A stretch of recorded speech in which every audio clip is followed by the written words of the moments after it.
There's a powerful myth in relationships, relationships in general, either if it's romantic, platonic, or, professional, that says that it's your job to make the other person feel safe, you know.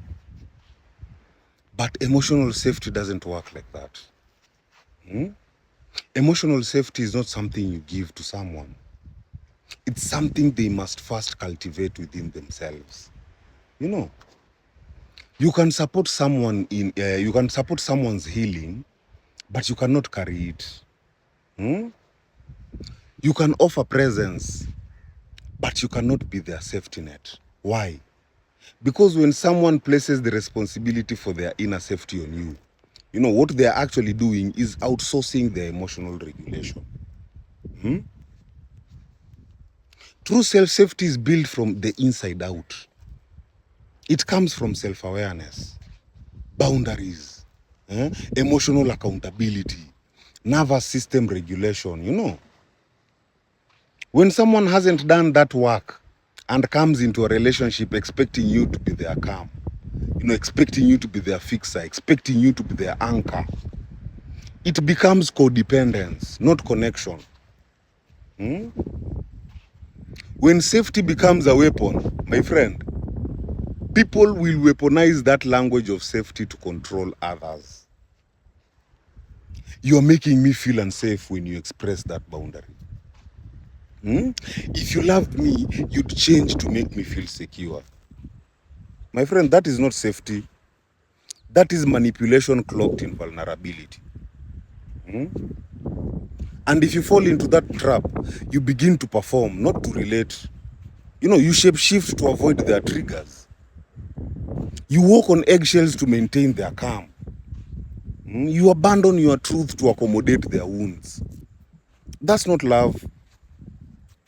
That's self-betrayal.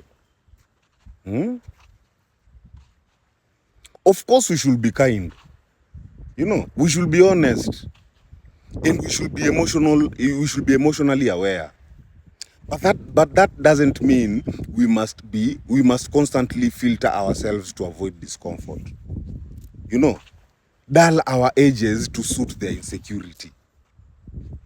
Or even carry the emotional weight of their past. Being safe for someone does not mean sacrificing your truth. It doesn't mean dimming your authenticity or even being easy to handle.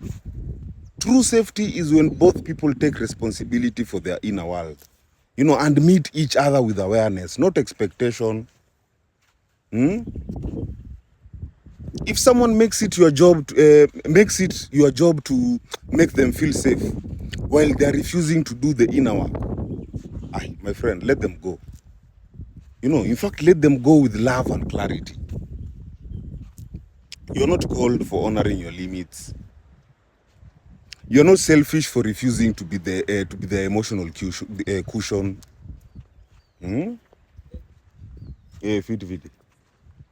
You're not cruel for wanting mutual accountability instead of emotional dependency.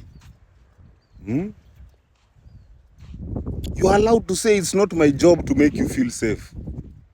It's my job to be honest, to be grounded and to be present. What you do with that is your work, not my burden. Because real connection doesn't demand safety.